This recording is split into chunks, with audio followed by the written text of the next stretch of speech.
রামানন্দ পেলেন গুরুর পদ। সারাদিন তার কাটে জপে তপে। সন্ধ্যাবেলায় ঠাকুরকে ভোজ্য করেন নিবেদন। তারপরে ভাঙে তাঁর উপবাস, যখন অন্তরে প্রাণ ঠাকুরের প্রসাদ। সেদিন মন্দিরে উৎসব। রাজা এলেন, রানী এলেন, এলেন পণ্ডিতেরা দূর দূর থেকে। এলেন নানা চিহ্নধারী, নানা সম্প্রদায়ের ভক্তদল।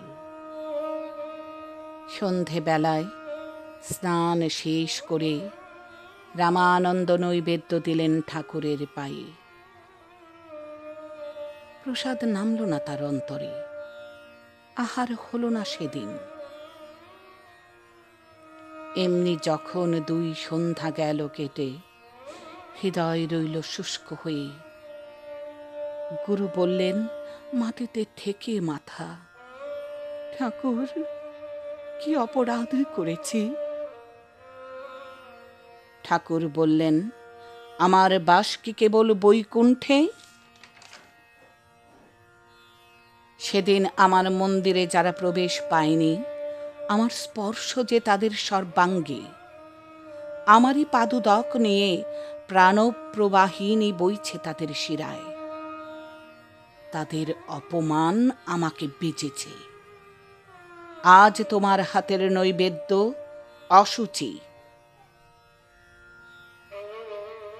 লোকস্থিতি রক্ষা করতে হবে যে প্রভু, বলে গুরু চেয়ে রইলেন ঠাকুরের মুখের দিকে। ঠাকুরের চক্ষু দীপ্ত হয়ে উঠল। বললেন, যে লোকসৃষ্টি স্বয়ং আমার, যার প্রাঙ্গণে সকল মানুষের নিমন্ত্রণ, তার মধ্যে তোমার লোকস্থিতির বেড়া তুলে আমার অধিকারে সীমা দিতে চাও? এত বড় স্পর্ধা! রামানন্দ বললেন, প্রভাতেই যাব এই সীমা ছেড়ে। দেব আমার অহংকার দূর করে তোমার বিশ্বলোকে। তখন রাত্রি 3 প্রহর। আকাশের তারাগুলি যেন ধ্যানমগ্ন। গুরুর নিদ্রা গেল ভেঙে। শুনতে পেলেন, সময় হয়েছে, ওঠো, প্রতিজ্ঞা পালন করো। রামানন্দ হাত জোর করে বললেন, এখনো রাত্রি গভীর, পথ অন্ধকার, পাখিরা নীরব, প্রভাতের অপেক্ষায় আছি। ঠাকুর বললেন, প্রভাত কি রাত্রির অবসানে? যখনই চিত্ত জেগেছে, শুনেছ বাণী, তখনই এসেছে প্রভাত। যাও তোমার ব্রত পালনে। রামানন্দ বাহির হলেন পথে একাকী। মাথার উপরে জাগে ধ্রুব তারা। পার হয়ে গেলেন নগর, পার হয়ে গেলেন গ্রাম, নদী তীরে শ্মশান। চণ্ডাল শবদাহে ব্যাপৃত। রামানন্দ 2 হাত বাড়িয়ে তাকে নিলেন বক্ষে। সে ভীত হয়ে বললে, প্রভু, আমি চণ্ডাল, নাভা আমার নাম, হেয় আমার বৃত্তি, অপরাধী করবেন না আমাকে। গুরু বললেন, অন্তরে আমি মৃত, অচেতন আমি, তাই তোমাকে দেখতে পাইনি এতকাল।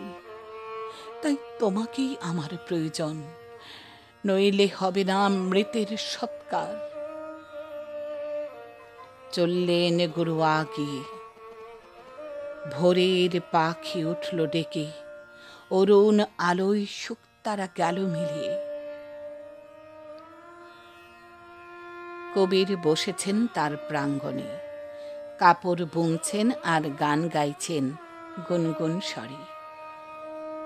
রামানন্দ বসলেন পাশে, কণ্ঠ তাঁর ধরলেন জড়িয়ে। কবির ব্যস্ত হয়ে বললেন, প্রভু, জাতিতে আমি মুসলমান, আমি জোলা, নিজ আমার বৃত্তি। রামানন্দ বললেন, এতদিন তোমার সঙ্গ পাইনি বন্ধু, তাই অন্তরে আমি নগ্ন, চিত্ত আমার ধুলায় মলিন। আজ আমি পরব সূচি বস্ত্র তোমার হাতে, আমার লজ্জা যাবে দূর হয়ে। শিষ্যেরা খুঁজতে খুঁজতে এলো সেখানে, ধিক্কার দিয়ে বললে, এ কি করলেন প্রভু? রামানন্দ বললেন, আমার ঠাকুরকে এতদিন যেখানে হারিয়েছিলাম, আজ তাকে সেখানে পেয়েছি খোঁজে। সূর্য উঠল আকাশে, আলো এসে পড়ল গুরুর আনন্দিত মুখে। আলো এসে পড়ল গুরুর আনন্দিত মুখে।